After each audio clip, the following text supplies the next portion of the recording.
Oi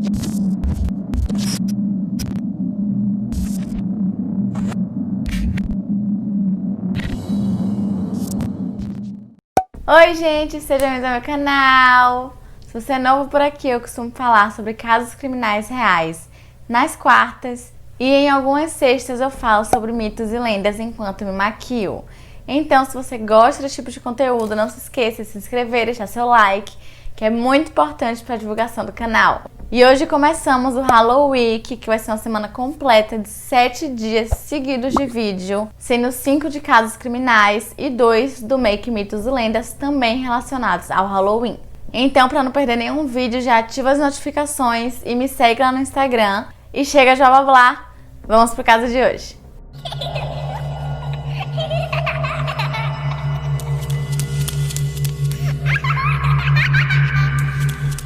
Martha Elizabeth Moxley nasceu no dia 30 de agosto de 1960. Ela cresceu em Piedmont, na Califórnia, com seus pais, Dorothy e David Moxley, e o irmão mais velho, John.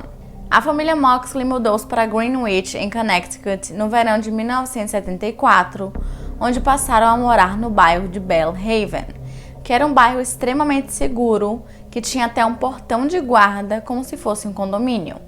E Greenwich era o tipo de cidade que não tinha nenhum tipo de crime e todo mundo os conhecia. Rapidamente, Martha se tornou a nova garota da cidade e apenas 9 meses depois foi eleita a garota mais popular na Western Junior High School. Além também de ser uma ótima aluna, só tirando as notas mais altas e participando do time de basquete da escola.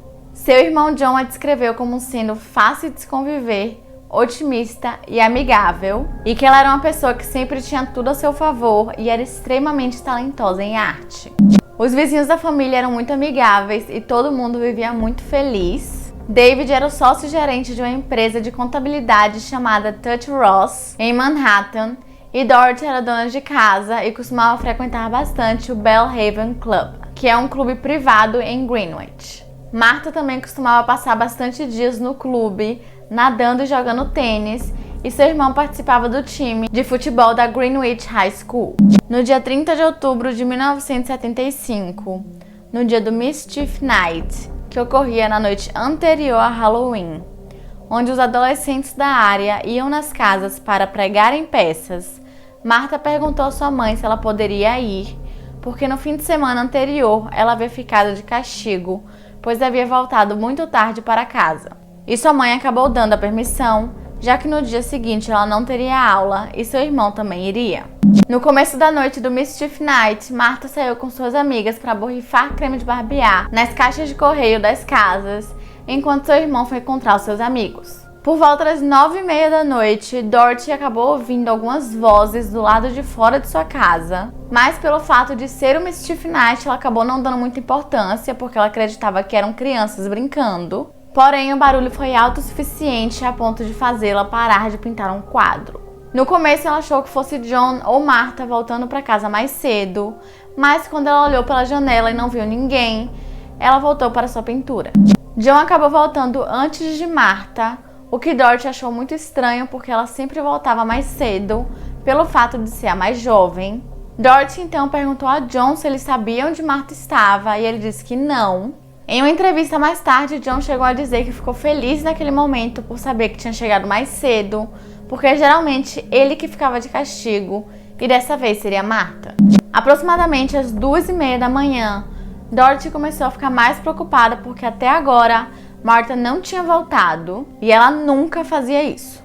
Então ela decidiu acordar John e pediu para que ele desse uma volta de carro para ver se encontrava Martha, o que não seria difícil porque a cidade era muito pequena, então rapidamente ele deveria estar de volta. Mas infelizmente ele não a encontrou em lugar nenhum.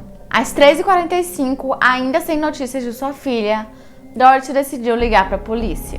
Quando eles chegaram na casa da família Moxley, eles procuraram por todos os lugares, mas não encontraram nada. E na verdade eles não sabiam nem o que procurar, porque eles achavam que Martha estava ainda no Mischief Night com seus amigos. Mas com o amanhecer e o passar das horas, Martha ainda não tinha voltado.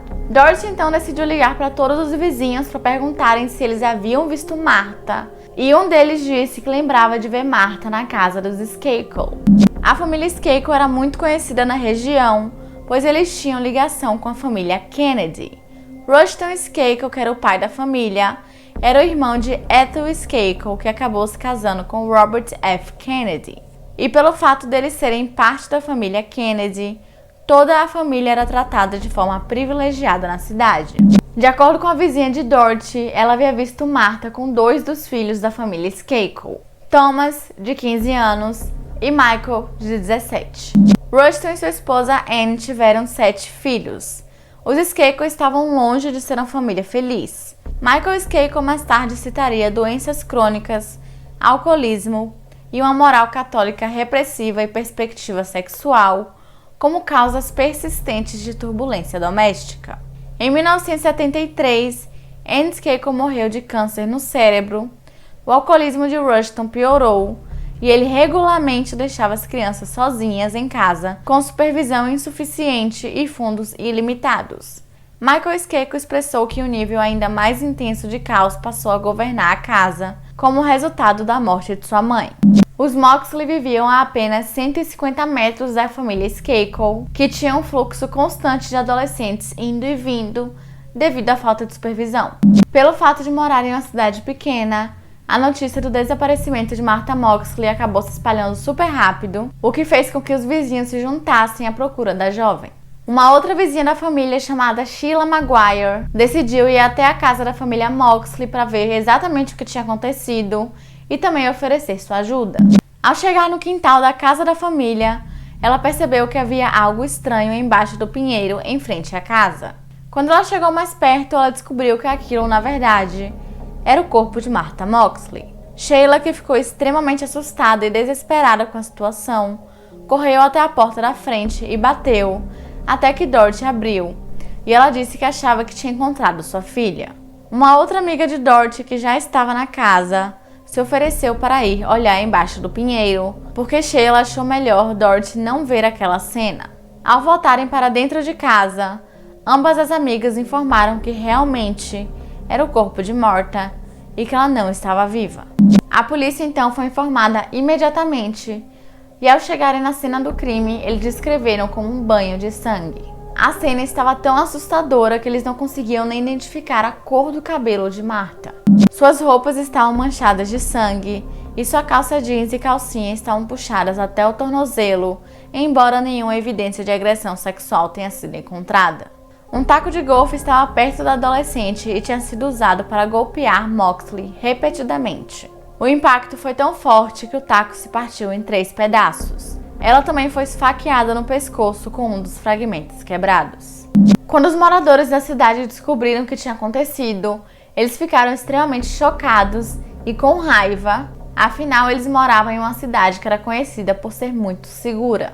Desde o começo da investigação, os policiais cometeram diversos erros, mas grande parte disso era pelo fato da cidade não ter que lidar com o homicídio há mais de 30 anos. Então eles realmente não sabiam os procedimentos que deveriam ser feitos. E por conta disso, o médico legista não foi capaz de encontrar muita informação, como por exemplo a causa da morte ou o horário em que o crime ocorreu. Então foi dado um intervalo de tempo em que provavelmente Martha Moxley havia sido assassinada, que teria sido entre as 9h30 do dia 30 de outubro até as 5h30 do dia 31. E se vocês lembram, 9h30 foi exatamente o horário em que a mãe de Martha ouviu vozes do lado de fora de sua casa. Após conversarem com alguns amigos de Martha, os policiais conseguiram criar uma cronologia do que eles achavam que tinha acontecido. Martha teria saído de sua casa para o Mischief Night com seus amigos por volta das 18 horas no dia 30 de outubro. Ela estava com 3 amigos, Jackie, Geoffrey e Ellen, e os 3 acabaram indo para a casa da família Skakel. Quando chegaram lá, apenas Michael estava, mas mais tarde Thomas acabou aparecendo. Os 6 então ficaram sentados no carro, ouvindo música e conversando, e tinham uma tensão entre Michael e Thomas, devido ao fato de os dois terem um interesse amoroso por Martha. Thomas deixava mais claro o seu interesse. Ela até chegou a escrever em seu diário sobre ele, dizendo que ele gostava dela. Ele chegou a ficar tentando colocar sua mão em cima da coxa de Martha, mas ela tirava todas as vezes. Porém, ele ficava insistindo. Por volta das 9h30, os irmãos de Thomas e Michael, Rush Jr. e John, saíram da casa dos Skakel e disseram a todos que levariam Jim, o primo, de volta para casa, a 20 minutos de distância em North Greenwich, onde assistiriam Monty Python's Flying Circus. Tom e Martha desceram e Michael subiu no banco de trás, como seus irmãos mais velhos ordenaram, e os 4 partiram. Ellen, Jack e Geoff foram para casa, e eles viram o que acreditavam ser Thomas e Martha se envolvendo em brincadeiras românticas perto da garagem. O que é esquisito, afinal ela ficou cortando e deixando bem claro que não estava interessada a noite inteira. Eles também acrescentaram que ao olharem para trás, Thomas havia empurrado Martha no chão e como estava escuro, eles não conseguiam vê-la mais. Mas eles não pensaram nada demais sobre isso e foram embora. E então, com base nesses relatos, a polícia sabia que tinha que conversar com Thomas Skakel, afinal ele havia sido a última pessoa que tinha visto Martha viva. Quando questionado, Thomas disse que a última vez que tinha visto Martha tinha sido às 9h30 do lado de fora de sua casa. Ele então se despediu dela e voltou para casa, onde foi assistir The French Connection com seu novo tutor, Kenneth Littleton. Depois disso, ele foi para o seu quarto para trabalhar em um relatório escolar sobre Abraham Lincoln. Porém, seus professores, no entanto, negaram ter passado essa atividade para ele. Thomas Moxley, então, acabou fazendo um teste de polígrafo e ele acabou passando e nenhuma acusação foi feita, apesar de até esse momento todas as evidências apontarem para ele. Como, por exemplo, ele gostar de Martha e esse sentimento não ser recíproco. A polícia chegou aí à casa da família Skakel e quando estavam saindo, eles perceberam que a família tinha um conjunto de tacos de golfe que eram marcados com o nome Tony Pena, que era um jogador de golfe muito famoso. O taco de golfe encontrado na cena do crime tinha a mesma marcação. Para ter certeza de que isso não era apenas uma coincidência, os detetives foram em todas as residências de Belhaven para verem se mais alguém tinha esse mesmo conjunto. Porém, a família Skakel eram os únicos. Então, obviamente, a polícia foi atrás da família Skakel, certo? Não. Os policiais não conseguiam imaginar como alguém de sua comunidade perfeita poderia ter cometido esse crime tão hediondo. E apesar da descoberta dos tacos de golfes, nenhum mandado foi emitido e nenhum membro da família Skakel foi entrevistado separadamente. Mesmo com tantas evidências ligando a Thomas ou algum membro da família Skakel, os policiais continuavam procurando em outros lugares. Um dos vizinhos da família Moxley, chamado Dan Conjures, de 26 anos, chegou a ser entrevistado e considerado um possível suspeito pelo fato da janela do seu quarto dar diretamente de frente ao pinheiro. Dorothy chegou a falar que Dan já havia conversado algumas vezes com Martha e que ela não tinha um pressentimento muito bom em relação àquilo.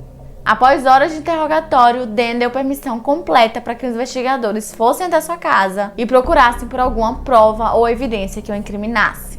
Mas eles não encontraram nada e ele fez então um teste de polígrafo no qual ele passou e por conta disso, Dan deixou de ser um suspeito.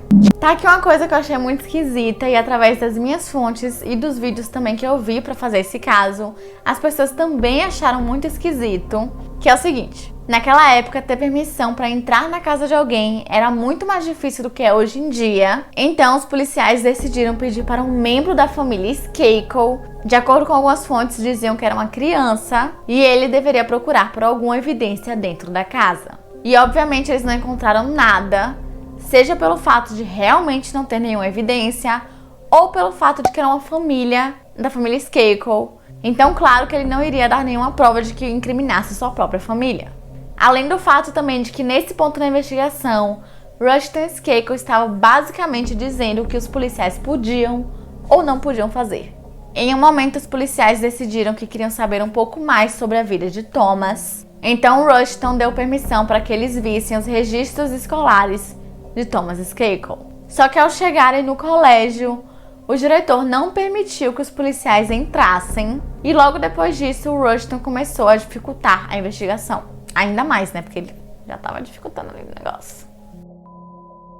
No dia do crime, Rushton não estava na cidade e por conta disso, quem estava cuidando das crianças era o novo tutor, Ken Littleton.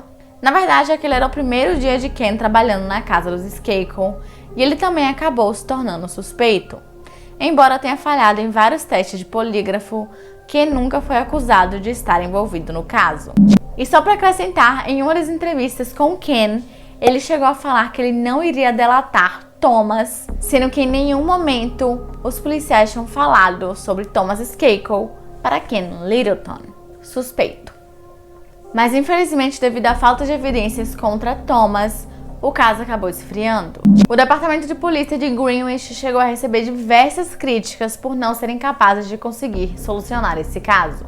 E a família Moxley eventualmente acabou se mudando daquela casa, afinal traziam muitas lembranças muito ruins, mas ainda tinham a esperança de que o caso fosse ser solucionado. Mesmo a esse ponto, o caso já está arquivado há 15 anos. O pai de Martha, David Moxley, acabou falecendo em 1988 devido a um ataque cardíaco que muitas pessoas acreditam que foi desencadeado pelo estresse em torno do caso. Em 1991, o caso foi reaberto devido a um dos escândalos da família Kennedy. William Kennedy Smith foi acusado de abuso sexual em Palm Beach, na Flórida. William, na verdade, era um dos primos da família Skakel que estava na casa no dia do assassinato de Martha Moxley. E mesmo que William tenha sido provado ser inocente, o caso acabou voltando à tona para os holofotes. Então, rapidamente, todo mundo voltou a falar sobre isso, e dessa vez, Thomas não era o suspeito, e sim, Michael Skakel. E essa investigação, na verdade, começou por Rushton Skakel, que contratou um investigador particular para limpar o nome de sua família. Em particular, ele esperava que essa investigação fosse levar suspeitas para outros suspeitos, como por exemplo, Ken Littleton. No entanto, seu plano deu completamente errado porque seu próprio filho passou a ser investigado. Haviam 2 investigadores particulares envolvidos, Gene Murphy, que era um ex-agente do FBI, e seu assistente Willis Billy Krebs, um ex-tenente do Departamento de Polícia de Nova York. Quando os 2 homens entrevistaram Thomas e Michael Skakel sobre suas histórias sobre o que teria acontecido na noite do crime, descobriu-se que ambos haviam mentido para a polícia. Thomas Skakel revelou que não eram 9h30 quando ele viu Martha pela última vez do lado de fora de sua casa, mas na verdade mais perto das 10. Além disso, antes de Thomas voltar, ele e Martha se acariciaram mutuamente fora de casa. De acordo com Krebs, Skakel começou a chorar ao admitir isso, mas seu advogado o interrompeu antes que algo mais pudesse ser dito. Enquanto isso, Michael Skakel disse que ao retornar para sua casa às 11 horas, ele não foi para a cama. Na verdade, ele escalou uma árvore que ficava ao lado da janela do quarto de Martha e então ele se tocou.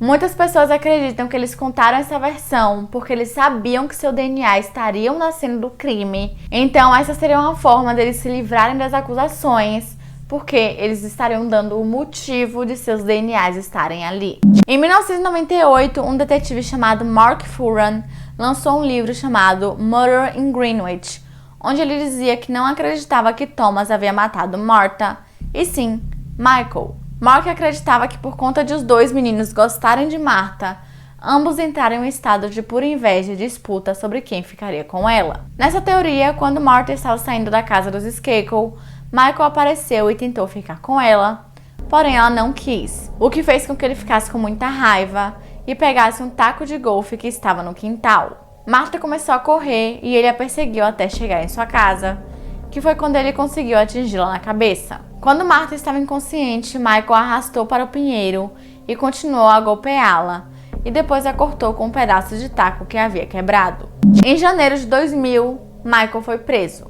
Pouco depois da acusação, sua esposa acabou pedindo o divórcio, que foi finalizado em 2001. Michael então foi julgado, considerado culpado e condenado à prisão perpétua pelo assassinato de Martha Moxley.